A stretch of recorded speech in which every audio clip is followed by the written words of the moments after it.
Hey, hey, hey, hey. It is so good to see you. He's on in. Let's you and I visit a few minutes, okay? Today I want to talk about health.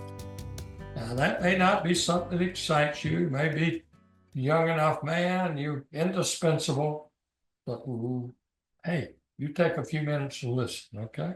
I think it'll be important to you, just like it's important still to me. Well, I'm Lou Vickery, noted as the voice of generational wisdom.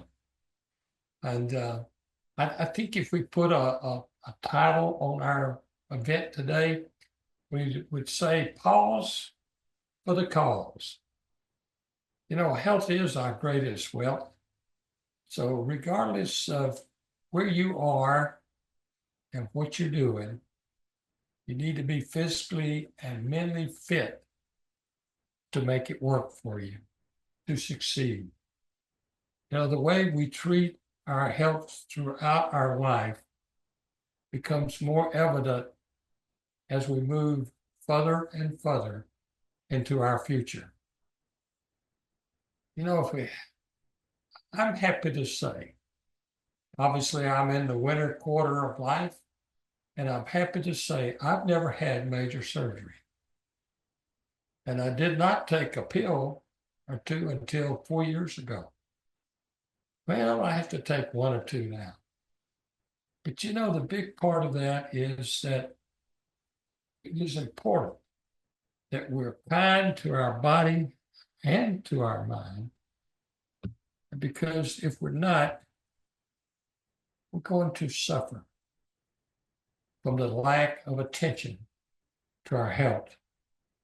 See, our past will weigh on us when we don't do the proper things to take care of our body and our mind. Yogi Berra, the great street philosopher, as I call him, once reminded us, take care of your body. You only get one. So pretty good advice.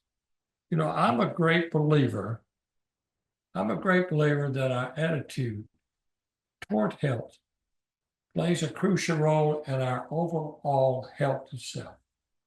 Attitude is the rule, not the exception, in maintaining and sustaining good health. It's not a choice, but a necessity over the long haul. You know, I've learned many years ago that optimistic thinking leads to optimistic outcomes.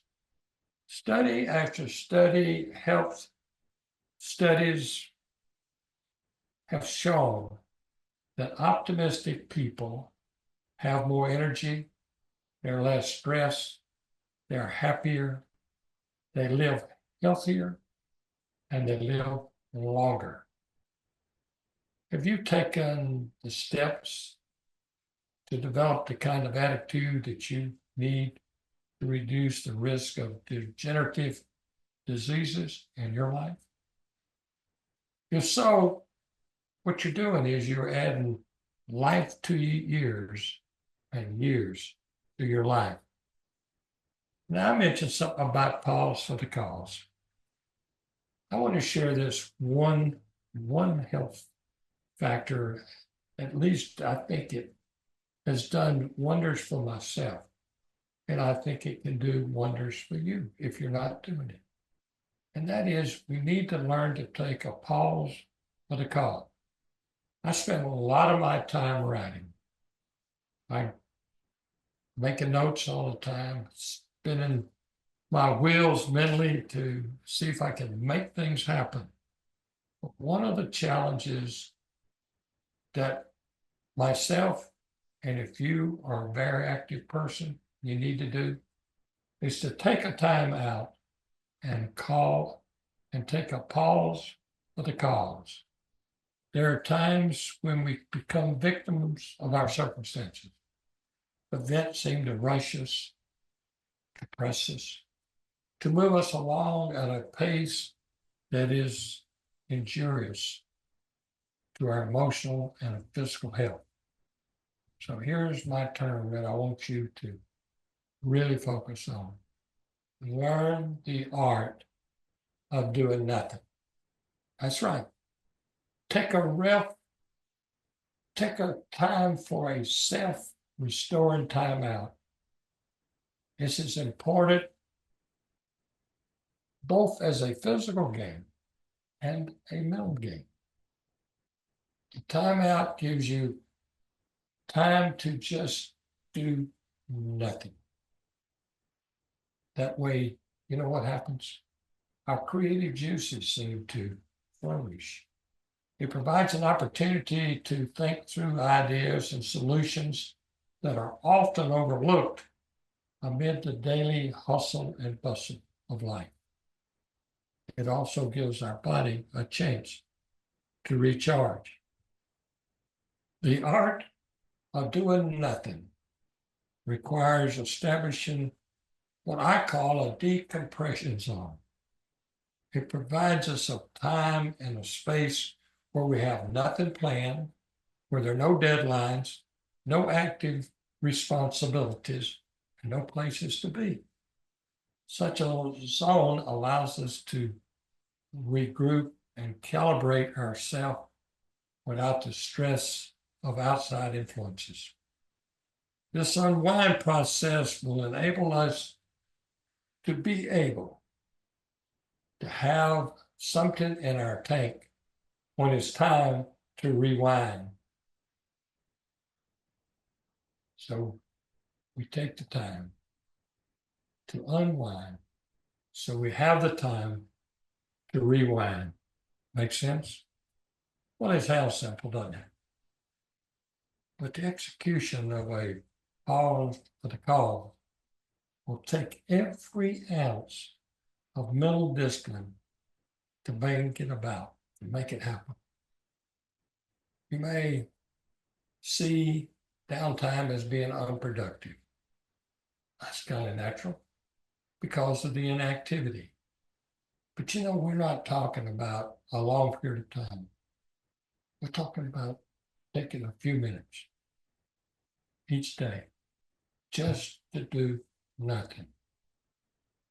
So however, once we recognize that this time is valuable to our ability to refuel and get ready for what's to come, we will approach it with the idea, how can I make it happen? You know, as I mentioned earlier, it took me, I'm in the fourth quarter of life. It took me to the third quarter to realize the importance of a timeout. Age can definitely bring wisdom. Unfortunately, what I eventually learned could have surely been put to good use much sooner in my life. Now, I now make time every day, kick back and relax. My body and my mind are much better for it. See, life is to be savored.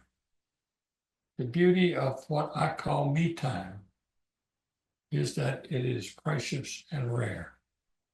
With so much going on around us, goodness gracious, it's not easy, as I said, to find the time just for me.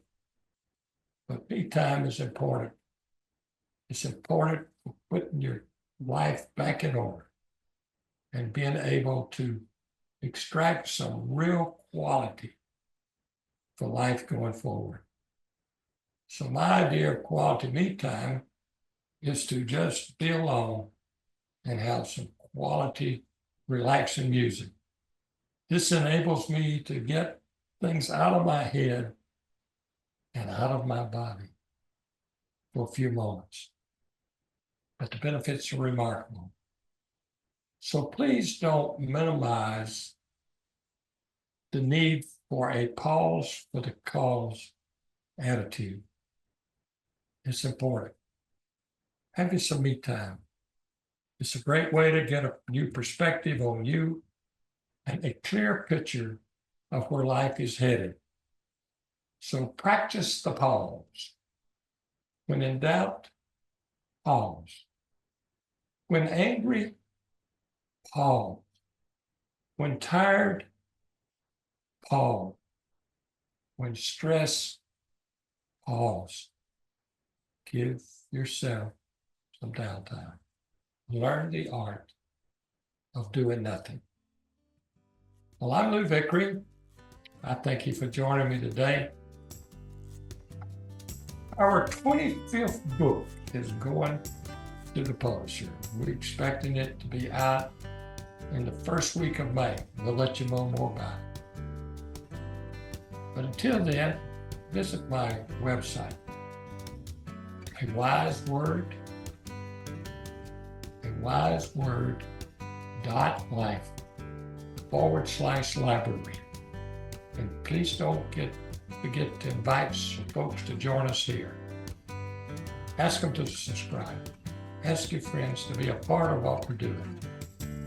So until next time, you keep that smile on your face, keep happiness in your heart, and keep optimism on your tongue. I'm Lou Vickery. See you soon.